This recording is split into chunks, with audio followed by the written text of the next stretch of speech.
Have you ever really thought about what's going on inside your shoulder when you, say, throw a ball or just reach for something on a high shelf?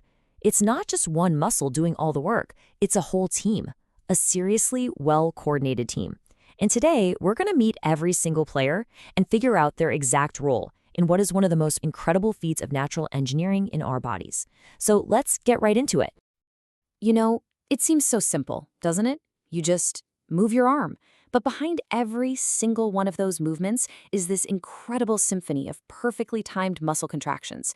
The ability to reach, to pull, to push, and to throw.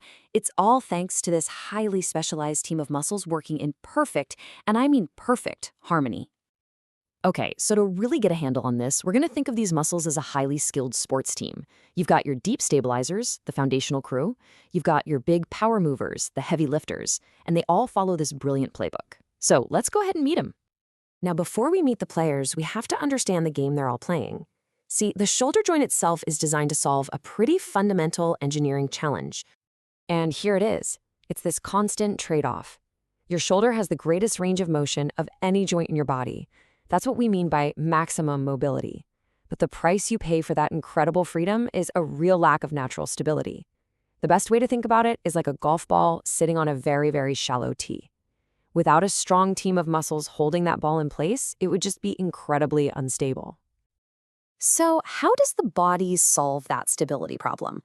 Well, it has what we're calling an inner circle of muscles. These are the deep, foundational players, and their main job, their only job really, is to keep that golf ball right on the tee.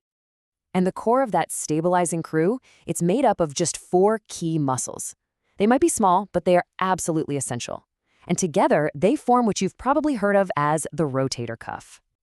A really easy way to remember them is the acronym SITS, or SITS. First up, you've got the supraspinatus. He's the initiator. This is the muscle that gets the party started by beginning to lift your arm. Then you have the infraspinatus and the teres minor.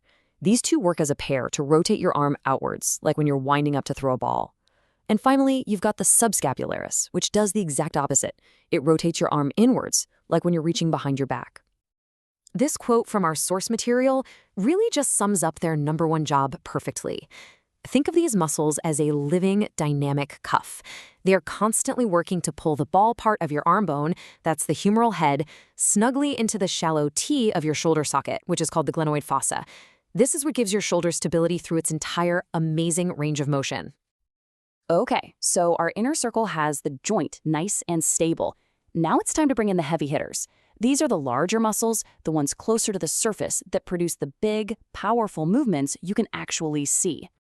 So on the front of your body, we have the anterior power movers. The big one, of course, is the pectoralis major, your main chest muscle. It's the absolute powerhouse for bringing your arm across your body. That's why you feel it so much during a push-up. And then there's the serratus anterior. This muscle helps pull your shoulder blade forward, giving you that extra reach you need when you, say, throw a punch. And if we flip around to the back, we meet the posterior crew, the deltoid. That's that cap-like muscle right on top of your shoulder. It's the main muscle you use for lifting your arm out to the side. Your trapezius, or your traps, that's the big diamond-shaped muscle that lets you shrug your shoulders. And then you've got the latissimus dorsi, your lats, the absolute powerhouse that lets you pull things down, which is exactly what you're doing in a pull-up. But here's where it gets really, really cool. None of these muscles work alone. Not a single one. They all follow a highly coordinated playbook to produce smooth, efficient, and powerful movement. Let's take a look at how that actually works. The official name for this playbook is scapulohumeral rhythm. Yeah, it sounds super complicated, but it's just the fancy term for the beautiful synchronized dance that happens between your arm bone and your shoulder blade. For every little bit your arm moves up, your shoulder blade has to move in perfect rhythm with it. And this illustrates that rhythm just brilliantly. Let's say you want to raise your arm straight up overhead. Okay, step 1, the supraspinatus from our rotator cuff team initiates the first 0 to 15 degrees of movement, just gets it started.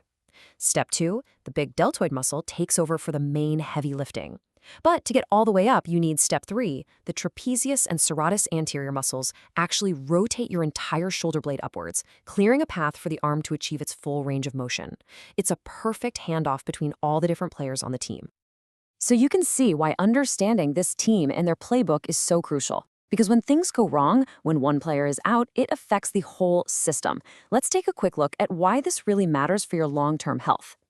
First, we gotta mention these really important support structures called bursae. The easiest way to think of them is as tiny fluid-filled pillows, and they're positioned between your tendons and bones. Their whole job is just to reduce friction. But, as you can imagine, when they get irritated, they can become a major source of pain. And that inflammation leads us right into some of these common issues.